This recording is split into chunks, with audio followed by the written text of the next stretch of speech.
낮아지는 길이 행복의 길이다라는 말씀으로 또 우리 하나님 말씀을 전하겠습니다. 다 같이 성경 누가복음 14장 7절을 우리 다 같이 펴시고 우리 성경을 보시면서 또 하나님 말씀을 나누겠습니다. 누가복음 14장 7절에 있는 말씀입니다. 누가복음 14장 7절입니다.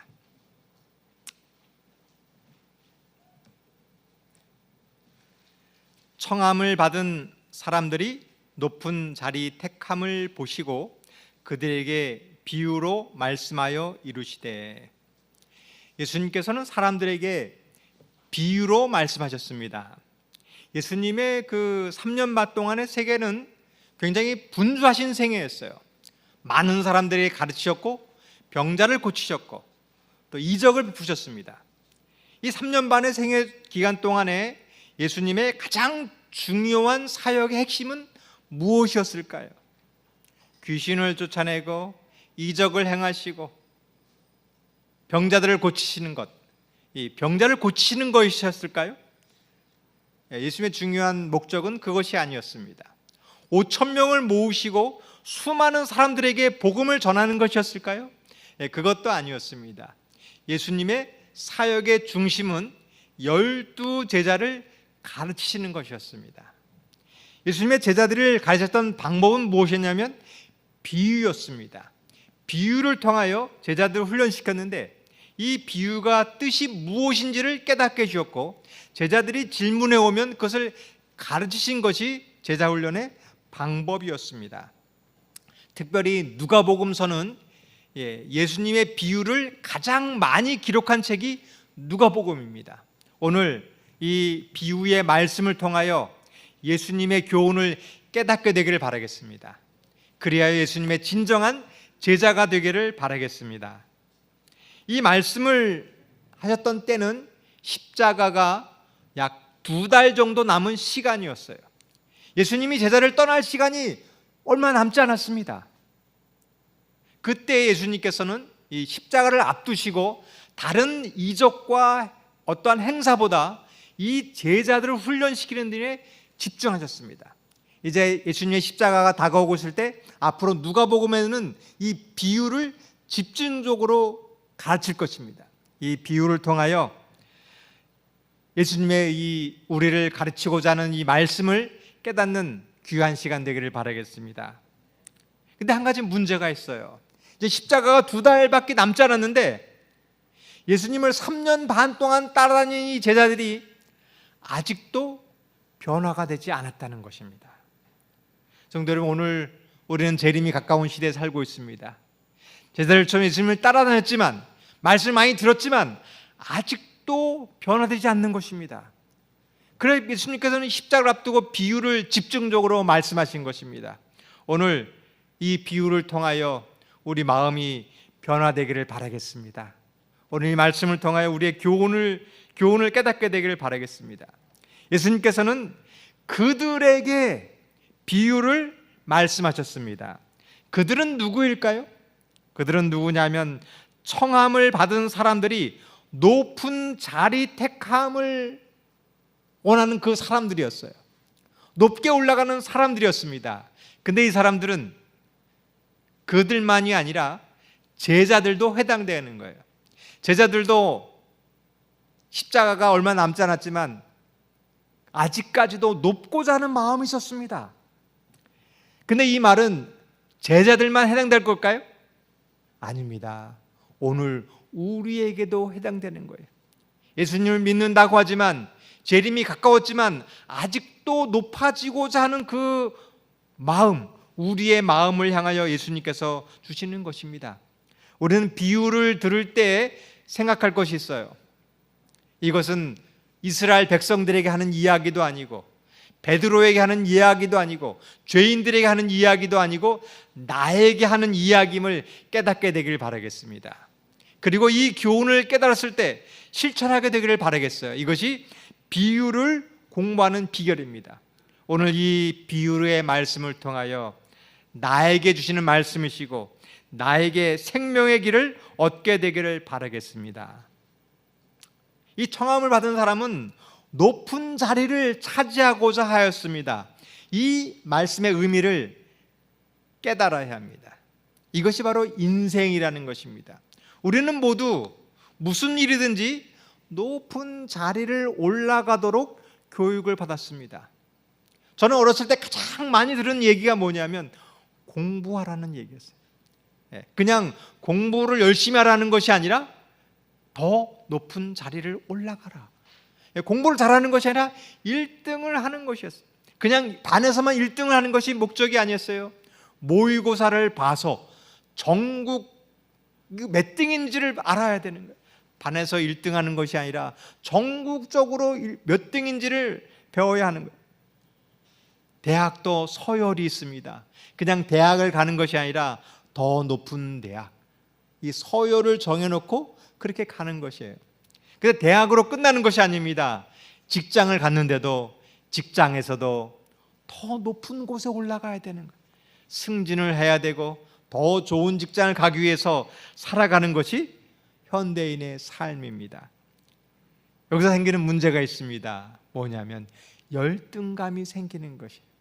항상 더 높은 자리를 차지하려다 보니까 우리 마음에 열등감이 생기는 것이에요. 가장 열등감이 심한 곳이 있다고 합니다. 그것이 어디냐면 서울대학교라고 그래요. 서울대, 법대, 서울대, 경영대, 이곳이 가장 열등감이 심한 곳이에요. 왜냐하면 이곳에는 이 전국에서 초등학교 때부터 1등만 한 사람들이 거기에 다 모여 있어요. 근데 고등학교 때는 내가 조금 열심히 노력하면 1등 할 수가 있는 거예요. 근데 그곳에서는 아무리 노력을 해도 도저히 올라갈 수 없는 곳이 그곳이라고 합니다. 그래서 열등감에 쌓여 있습니다. 오늘 예수님께서는 이런 사람들에게 얘기하시는 거예요. 내가 높은 곳에 올라가고자 하지만 그렇지 못하고 좌절한 사람들에게 말씀하십니다. 성도 여러분, 이것이 우리에게 하는 말씀입니다. 내가 높게 올라가지만 그렇지 못할 때, 좌절하고 있을 때 무엇라고 말씀하시는지 오늘 귀 기울이시기를 바라겠습니다. 예수님께서는 이렇게 말씀하셨습니다. 누가복음 14장 8절입니다. 내가 누구에게나 혼인잔치에 청함을 받을 때 높은 자리에 앉지 말라. 그렇지 않으면 너보다 더 높은 사람이 청함을 받은 경우에. 예수님은 우리에게 이렇게 얘기하십니다. 높은 자리에 앉지 말라. 이게 우리들의 일반적인 생각과 다른 것이에요. 우리가 일반적으로 항상 높이 올라가야 되는 거예요. 더 좋은 집, 더 좋은 직장, 더 좋은 대학. 근데 예수님께서는 정반대의 말씀을 하시는 거예요. 높은 자리에 올라가지 말라. 이 말씀의 의미를 깨달아야 됩니다. 여러분, 높은 자리에 올라가지 말라라는 말은 높은 자리가 잘못된 것이 아닙니다. 여러분, 공부를 잘해서 1등을 하고 좋은 대학에 가는 것, 그것이 틀린 것이 아닙니다. 이 말의 의미는 1등만이 최고가 아니라는 거예요. 여기 99%의 사람이 있습니다. 그 나머지 자리도 소중하다는 것입니다. 꼭 1등만이 성공하는 것이 아니라 그 나머지 자리도 소중하니 그 자리도 소중한 것을 깨달으라는 것입니다. 교회에도 1등부터 100등, 여기 100명이 앉아 있으면 1등부터 100등까지의 자리가 있어요. 오늘 이 자리에 가장 높은 자리만 소중하고 저 낮은 자리는 하찮은 자리가 아니라는 것입니다. 비록 아무리 안 알아줄지라도, 비록 초라할지라도 그 자리도 소중하다는 것입니다. 예수님께서는 달란트의 비유를 들었습니다. 1달란트, 3달란트, 5달란트. 그 차이를 부정하지 않았습니다. 능력의 차이를 부정하지 않았어요. 그런데 모두가 소중한 것이에요. 1달란트 받은 사람은 그것이 소중한 것입니다. 2달란트 받은 사람도 그것이 소중한 것입니다. 성도 여러분, 오늘 우리가 가진 위치의 소중성을 깨닫게 되기를 바라겠습니다. 거기에 행복의 길이 있는 것입니다. 여기에 필요한 것이 있어요. 우리가 어떠한 말을 하는가가 중요합니다. 특별히 우리 부모님들은 자녀들에게 무슨 말을 하는 것이 중요한지가, 무슨 말을 하는가가 중요합니다. 야, 항상 올라가, 항상 1등을 해야 돼. 우리 부모님들은 뭐라고 말씀하시나요? 우리가 칭찬할 때 주의해야 됩니다. 너 몇 등 했어? 그것이 아니라 수학을 자랑하면 잘하는 아이는 수학을 칭찬해 주는, 영어를 잘하는 아이는 영어를 칭찬하고, 미술을 잘하는 아이는 미술을 칭찬하고, 음악이나 체육을 잘하는 그것을 칭찬해 주는 것이에요. 꼭 1등이 아니라 자기의 잘하는 면을 칭찬해 주기를 바라겠습니다. 또 혹 좋은 점수를 맞지 못했을 때가 있어요.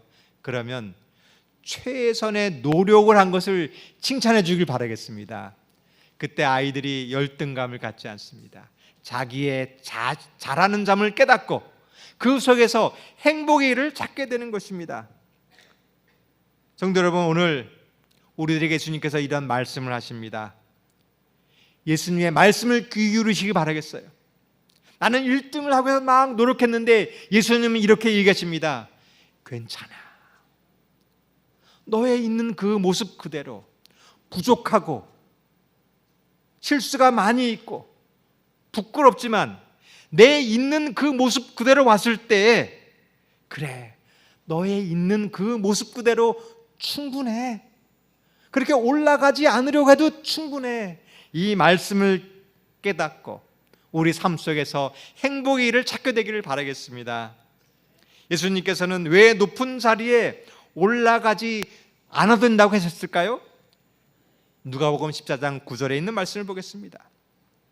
너와 그를 청한 자가 와서 너더러 이 사람에게 자리를 내주라 하리니 그때에 내가 부끄러워 끝자리로 가게 되리라. 왜 높은 자리로 올라가지 말라라고 했느냐 하면 너보다 더 높은 사람이 온다는 것이에요. 그러면 너는 그 자리를 내어주기 때문에 높은 자리로 올라가지 말라는 것입니다. 이것이 인생입니다.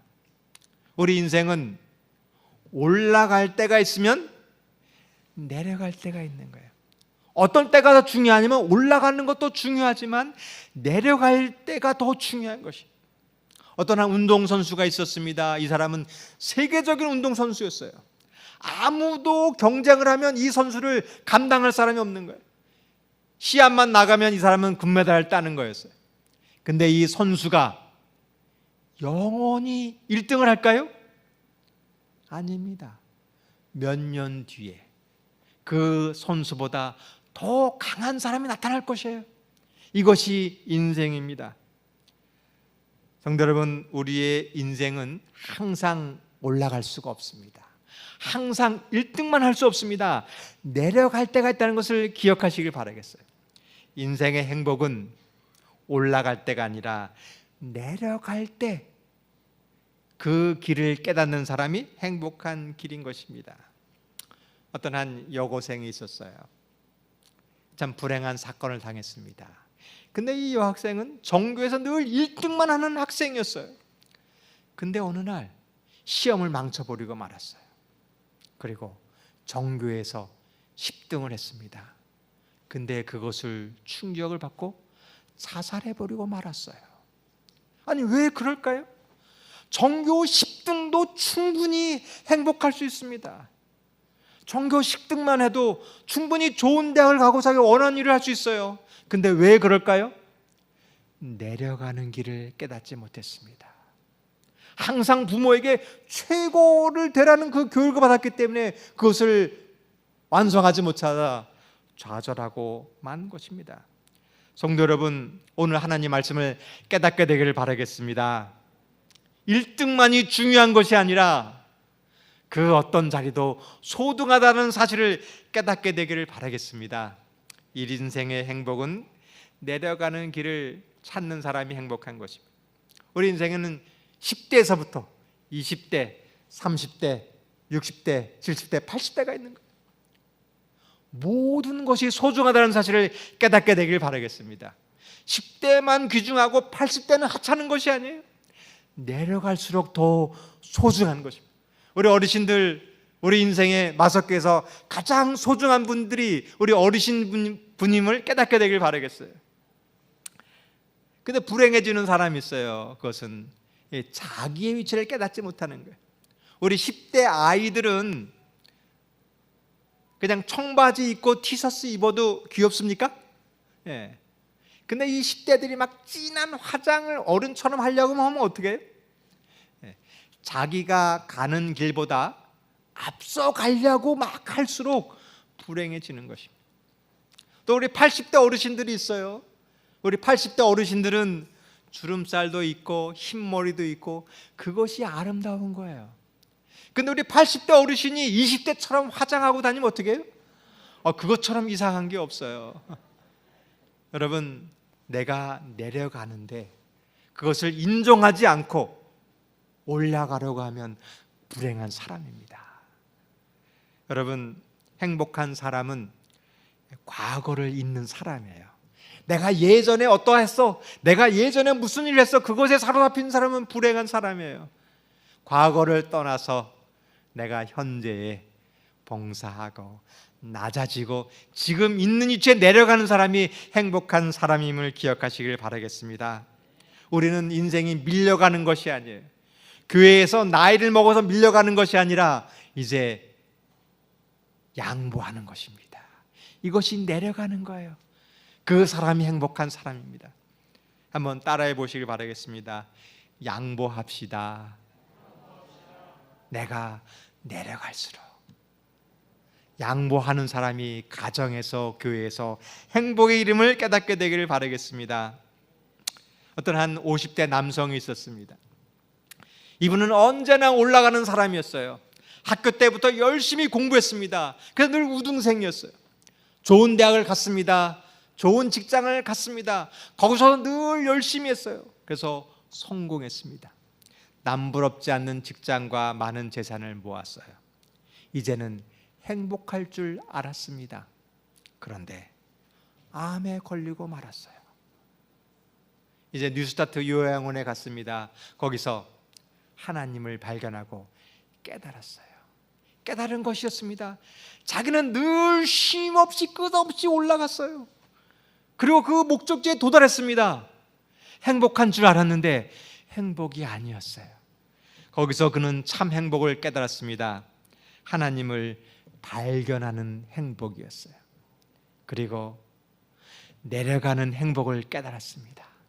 너무나 바빠서 가족끼리 여행할 시간도 없었는데, 아내와 대화할 시간도 없었는데, 이제 요양원에서 쉬면서 그 사랑을 깨닫는 것이에요. 이제 모든 것을 다 내려놓았어요. 직장도 많은 돈도, 근데 그가 얻는 것이었습니다. 행복이었어요.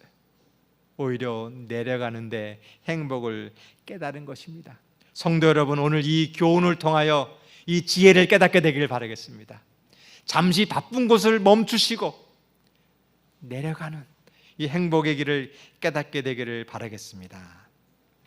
누가복음 14장 10절입니다.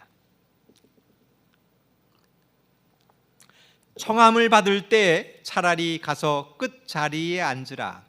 그러면 너를 청한 자가 와서 너더러 버시어 올라 앉으라 하리니 그때야 함께 앉는 모든 사람 앞에서 영광이 있으리라. 예수님께서 높은 자리로 가지 말라라고 한 이유가 있습니다. 왜냐하면 낮은 곳으로 가서 끝나는 것이 인생이 아니에요. 예수님께서는 낮은 곳으로 간 사람에게 찾아오십니다. 그리고 말씀하세요. 친구여, 이리로 올라오라. 그리고 그 사람을 영화롭게 한다는 사실입니다. 여러분, 이 사실을 믿으시기를 바라겠습니다. 내가 높은 자리를 내려놓고 낮게 갔을 때 이것으로 끝나는 것이 아니라 하나님께서 그 사람을 보시고 높여줄 때가 있음을 믿으시기를 바라겠습니다. 여기 두 부류의 사람이 있어요. 한 부류는 늘 올라가는 사람입니다. 선택의 순간 늘 좋은 것을 선택하는 거예요. 나에게 유익하고 좋은 것을 선택하는 사람이 있습니다. 또 한 사람이 있어요. 그 사람은 하나님과 친구가 되는 길을 선택하는 사람이에요. 그래서 하나님의 말씀을 위해서 말씀대로 낮아지는 거예요. 친구가 되기 위해서 말씀에 순종하는 사람입니다. 근데 그 사람을 예수님이 가장 높은 자리로 올려주었어요. 누가 더 유익이 있을까요? 내 인기만을 위해 사는 사람, 겸손하지만 하니까 높여준 사람. 여러분, 하나님과 벗이 되는 사람이 되길 바라겠습니다. 하나님께서 영광 돌리는 그 사람, 그 사람에게 축복이 있음을 깨닫게 되기를 바라겠습니다. 성경에 그 사람이 있어요. 아브라함입니다.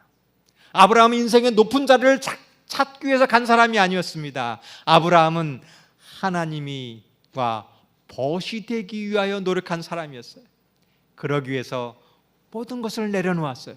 좋은 집도, 좋은 환경도, 그리고 내려갔습니다. 그런 하나님께서 그러한 아브라함을 가장 높은 자리에 올려주었음을 기억하시길 바라겠습니다. 또 그 사람이 있어 다윗이라는 사람이었습니다. 다윗도 높은 왕이 되거나 높은 자리를 차지하려고 한 사람이 아니라 예수님과 가장 친구가 되기를 원하는 사람이었어요. 그리고 가장 낮은 길로 갔습니다. 그 다윗을 하나님께서 가장 높은 이스라엘의 왕의 자리에 앉혔습니다. 성도 여러분, 우리 이 사실을 믿고 우리가 해야 될 일이 있습니다. 높은 자리를 차지하는 것이 아니라 하나님과 벗이 되기를 바라겠습니다. 그 길이 가장 행복의 길인 것입니다. 그때 하나님께서 우리를 가장 높은 자리로 올려주심을 기억하시길 바라겠습니다. 이제 우리가 적용해야 되는 가 우리의 삶 속에서 예수님과 친구가 되는 그 길은 어떤 길인가? 내려가는 길은 무엇일까? 제가 깨달은 일이 있었는데, 어느 날 길을 가다 시장을 가다가 이제 그 과일 차에서 과일 파는 그것을 보고 내려서 과일을 샀습니다. 복숭아를 샀는데 이 사람이 좀 맛있다고 해서 먹었는데 굉장히 맛있습니다. 그래서 한 박스를 사왔어요. 집에 와서 보니까 위에는 반짝반짝하는데 이 밑을 보니까 막 이 멍이 그냥 다 들어있는 거예요. 거기서는 맛있었는데 집에 와서 보니까 맛이 하나도 없는 것이. 제가 다시는 아마 그 곳을 가지 않으라고 생각했어요. 만약에 이런 사람이 있다면 아마 그 사람은 다 싫어할 것이에요. 낮아지는 사람은 어떤 사람인가? 어느 한 식당에 갔는데 유명한 식당이었어요. 근데 그 식당은 아주 귀한 재료를 듬뿍듬뿍 넣는 거예요. 여러분, 식당에 돈을 벌기 위해서는 값싼 재료를 넣고 비싼 돈을 받아야 돈을 버는데 그 식당은 아주 좋은 재료를 값싸게 제공하는 거예요. 근데 오히려 그 식당이 손님이 많은 거예요. 왜 그럴까요? 이것이 내려가는 삶입니다. 이 사람은 고객이 돈 버는 사람이 아니라 친구인 것이, 가족에게 하듯이 정성을 다할 때 그 식당이 잘 되는 것처럼 그러한 사람이 올라가게 됨을 기억되기를 바라겠습니다. 내가 눈앞에 있는 것만 보이고 허물을 감추는 사람이 아니라 진실된 친구처럼 항상 모든 일에 충실하고 하나님 앞에 정직하게 낮아질 때 하나님께서 높게 됨을 믿으시기를 바라겠습니다. 누가복음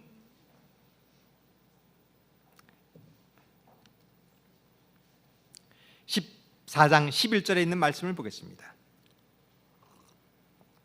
무릇 자기를 높이는 자는 낮아지고 자기를 낮추는 자는 높아지리라.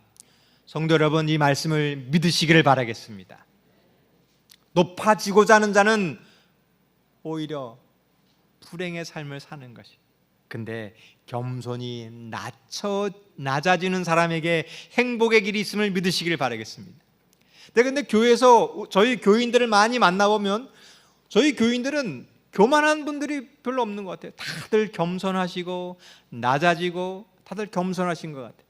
근데 한 가지 문제가 있습니다. 낮아지기는 하는데 우리 재림교회의 문제는 뭐냐면 탕자의 형과 같은 행동을 한다는 것입니다. 우리는 늘 모범생입니다. 뭐 잘못하는 일 없어요. 하나님 말씀을 늘 순종하고 늘 정직하고 늘 올바른 일만 하는 거예요. 그래서 돌아온 탕자를 용서하지 못하는 거예요. 왜? 나는 늘 올바르기 때문에 저런 사람을 인정하지 못하는 거예요. 그래서 그 방탕하고 돌아온 동생을 밀어내는 거예요. 너는 여기 올라올 자격이 없는 사람이야. 이것이 우리가 가지고 있는 문제예요.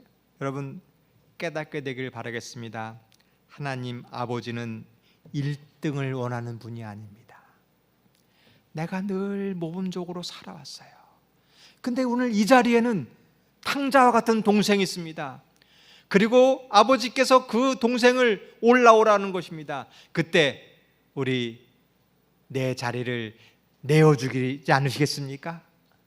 우리가 그 사람을 올려주지 않으시겠습니까? 이것이 행복의 길인 것입니다. 오늘 하나님께서는 우리를 부르십니다. 그래, 잘 왔다. 이리로 올라와라. 이제 우리가 해야 될 것이 있습니다. 겸손한 마음을 가지고 주님께로 올라오시기를 바라겠습니다. 예수님, 저는 올라갈 수 없어요. 목사님, 저는 안 됩니다. 아는 것도 없고 부족하고 죄가 많아요. 저는 올라가지 않겠어요. 여러분, 이것도 교만한 것 같이 똑같은 문제입니다. 아마 차라리 교만한 사람이 더 나을지 모르겠어요. 성도 여러분, 올라오라고 했을 때 주님의 말씀을 듣고 올라오시기를 바라겠습니다. 목사님, 저는 못해요. 그것이 아니라 나는 부족하지만 주님께서 쓰시고자 한다면 제가 주님의 일을 하겠습니다. 이것이 하나님께서 우리를 향한 마음인 것입니다.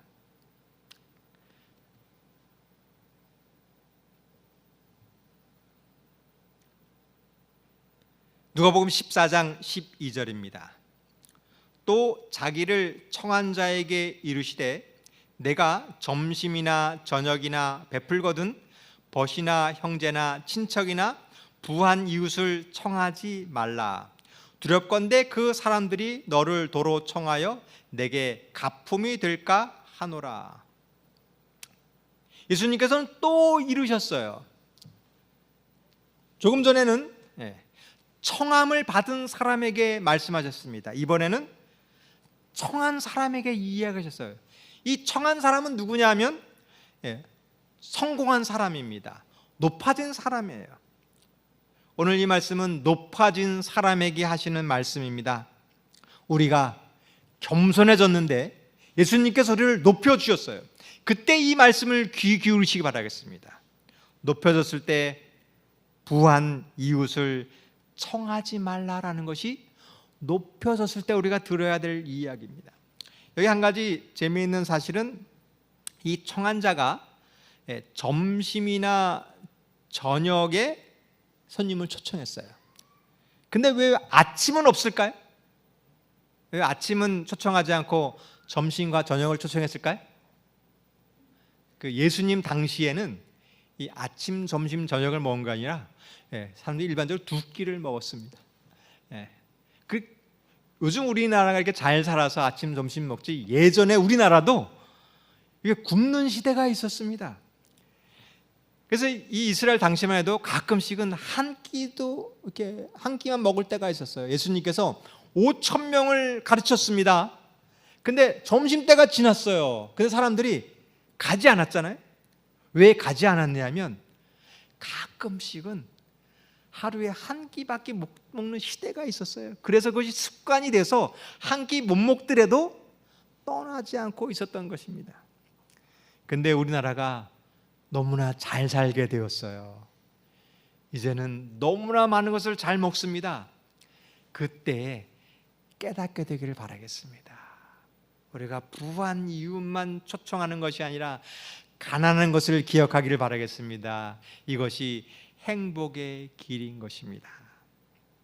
이 말씀은 부해진 우리 마석교회 하는 이야기예요. 우리가 예전에 어렸을 때는 어렵게 살았습니다. 잘 살게 되는 것이에요. 그때 교회가 비난받는 이유가 있습니다. 가난했을 때는 욕하지 않아요. 근데 교회가 부어지고 잘 살게 됐을 때 우리끼리 잘 사는 거예요. 우리 가족끼리, 우리끼리 잘 살면 처음 오는 사람이 뭐냐면, 야, 이 교회는 가난한 사람, 처음 온 사람, 낯선 사람은 돌보지 않는구나 하고 떠나가는 이유가 거기 있습니다. 성도 여러분, 이 말씀을 명심하시고 우리끼리가 아니라 우리가 예전에 가난했을 때를 기억하고 우리 가난한 사람을 돌봐주는 교회가 되길 바라겠습니다. 이것이 행복의 길인 것입니다. 또 교회가 비난받는 이유가 있습니다. 사람들이 교회를 왔는데 교회에도 서열이 존재하는 거예요. 높은 위치, 낮은 위치. 그리고 그것을 올라가기 위해서 싸우는 것입니다. 거기에 권력이 있는 거예요. 이러한 교회를 보면서 사람들은 비난하는 것입니다. 성도 여러분, 오늘 이 말씀을 명심하시길 바라겠습니다. 마석교회는 낮아지는 교회가 되길 바라겠습니다. 서열과 권력이 없는 교회가 되길 바라겠습니다. 초신자가 왔을 때 환영하는 교회가 되기를 바라겠습니다. 누가복음 14장 13절입니다. 잔치를 베풀거든 차라리 가난한 자들과 몸 불편한 자들과 저는 자들과 맹인들을 청하라. 높은 자리에도 변하지 않는 비결이 있습니다. 그것은 가난한 자들을 돌보는 것입니다. 성도 여러분, 마석교회가 이러한 교회가 되길 바라겠습니다. 우리끼리 잘 사는 것이 아니라 어려운 이웃을 돌보는 것이 우리 교회가 살 길입니다. 저희 교회가 잘하는 일이 있어요. 그것은 뭐냐면 노방전도입니다. 아무 조건 없이 어려운 분들을 위해서 돌봐주는 거예요. 이 노방전도는 나를 위해서 하는 것입니다. 우리가 복음을 전하는 것이 아니라 내가 어려운 이웃을 도와줄 때 나에게 가장 큰 축복이 됨을 기억하시고 우리 어려운 이웃을 도와주기를 바라겠습니다. 이것이 행복의 길인 것입니다. 저는 이 말씀을 깨닫고 모든 욕심을 다 버렸습니다. 이 돈에 대한 욕심도 다 버렸어요. 저는 높고자 하는 마음도 없습니다. 저는 이렇게 잘 살고 부자들보다 가난하고 어려운 분들을 도와주는 것을 더 좋아해요. 또 저는 저를 막 욕하고 원수도 저는 사랑할 수 있을 것 같습니다. 그런데 한 가지 못하는 게 있는데, 이 아내가 잔소리하는 것은 참을 수가 없어요. 아니, 아내가 잔소리하면 거기 질 수가 없는 거예요. 네, 여러분은 왜 이렇게 나는 안 그런 것 같은 표정을 짓고 계시나요? 여러분은 안 그러시나요? 제가 하니까 다 똑같아요. 어떤 남편이 막 속썩이면 얘기해 주는 거야. 아, 남편은 다 그래, 다 용서해줘. 근데 내 남편이 속썩이면 어떻게 해요? 용서할 수가 없어요. 우리 다른 자식들이 막 그러면 애들 때는 다 그래. 근데 내 자식이 속썩이면 어떻게 해요? 화를 참을 수 없는 것이 우리의 모습인 것이에요. 여러분, 우리가 다 이론적으로는 알 수 있습니다. 말로는 다 잘할 수 있어요. 그런데 닥치면 잘 안 되는 것입니다. 이것이 인간의 모습입니다. 이것이 제자들의 모습이에요. 제자들은 3년 반 동안 예수님의 말을 잘 들었습니다. 그런데 변화가 되지 않는 것이에요. 이것이 우리들의 모습입니다. 근데 변한 계기가 있었어요. 그 높고자 했던 이 제자들이 변한 계기는 오순절 성령이었습니다. 우리는 이 비유를 잘 깨닫습니다. 낮아져야지 알고 있어요. 근데 우리 품성은 안 되는 거예요. 근데 변할 때가 있습니다. 그것은 성령을 받을 때 변할 줄을 믿습니다. 그래서 우리가 해야 할 노력이 있어요. 낮아지기 위한 노력이 아니라 하나님과 친구가 되는 노력을 하시길 바라겠습니다. 매일 하나님 말씀을 깨닫고 말씀을 읽고 기도하시길 바라겠습니다. 그때 어느 날 내 품성이 변할 줄을 믿습니다. 그리고 오늘 실천하시길 바라겠습니다. 말씀을 듣고 가난하고 몸이 불편하고 어려운 일들을 도와주길 바라겠습니다. 그때 내 속에서 기쁨이 올 줄을 믿습니다. 그때 내가 변하는 것이에요. 누가복음 14장 14절입니다. 그리하면 그들이 갚을 것이 없으므로 내게 복이 되리니 이는 의인들의 부활 시에 내가 갚음을 받겠습니다 하시더라. 우리는 정말 낮은 사람을 도와주면 그 사람은 나에게 갚을 것이 없는 거예요. 그때에 복이 된다고 했습니다. 우리는 어렸을 때부터 인정받기를 원하고 살아왔어요. 그래서 교회에서도 나를 인정해주지 않으면 화가 나는 거예요. 그런데 네가 인정받지 못할 때에 하늘에 복이 되겠다고 얘기하셨습니다. 사울 왕이라는 사람이 있었습니다. 이 사람은 결코 나쁜 사람이 아니었어요. 이 사울 왕이 음행을 해간 거라 성격이 괴팍해가지고 다른 사람을 괴롭힌 적이 없었습니다. 근데 사울 왕의 문제는 칭찬을 좋아하는 사람이었어요. 사울은 천천히요, 다윗은 만만이라는 그 말을 견딜 수가 없는 사람이었어요. 이 사무엘 선지자가 기다리라고 하는 그 말을 순종할 마음이 없는 사람이었어요. 여러분, 우리를 불행에 빠지는 죄악은 낮아지지 못하는 것이 더 큰 무서운 죄임을 기억하시길 바라겠습니다. 여기 낮아진 사람이 있습니다. 그 사람은 다윗입니다. 다윗은 이 형제들은 손님이 와서 다 집에 갔는데 자기 혼자 밖에서 양치는 일을 하라고 그런 거예요. 아무도 알아주지 않았습니다. 근데 그는 행복한 사람이었습니다. 왜냐하면 자신이 맡겨진 일을 소중하게 여기기 때문입니다. 성도 여러분, 이런 사람이 되기를 바라겠습니다. 교회에서 아무도 알아주지 않고 나 혼자 나가서 일하질지라도 그때에 하늘의 복이 있음을 기억하시길 바라겠습니다. 아니, 어떤 속으로는 맨날 놀러 가는 거예요.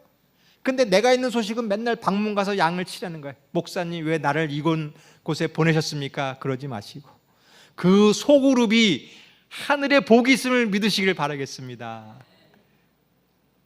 이것을 자존감이라고 하는 거예요. 자존감이 있는 사람은 남이 안 알아줘도 불행하지 않습니다. 성도 여러분, 하나님께서 우리에게 나를 이렇게 사랑하심을 깨달으시고 세상 사람이 알아주지 않다 할지라도 감사하시기를 바라겠습니다. 목사님에게 칭찬받으면 그것으로 끝나는 거예요. 근데 사람들이 알아주지 않으면 그 복은 하늘에 쌓이는 것을 믿으시길 바라겠습니다. 그리고 이 땅에서 잘 사는 부가 아니라 우리의 보물을 하늘에 쌓아두는 복을 받게 되길 바라겠습니다. 그 길은 낮아지는 것입니다. 그 길은 예수님과 친구가 되는 것입니다. 그때 예수님께서 가장 낮은 저지에 있던 우리를 부르시고 우리를 가장 높게 해줄 것입니다. 성도 여러분, 우리 삶 속에 예수님을 믿다가 어떠한 고난이 온다 할지라도, 예수님을 믿다가 이 세상이 나를 다 조랑한다 할지라도 예수님이 나를 귀히 보심을 계시고 그 길이 축복의 길임을 깨닫게 되기를 바라겠습니다. 제가 한 찬양을 한번 배워보겠습니다.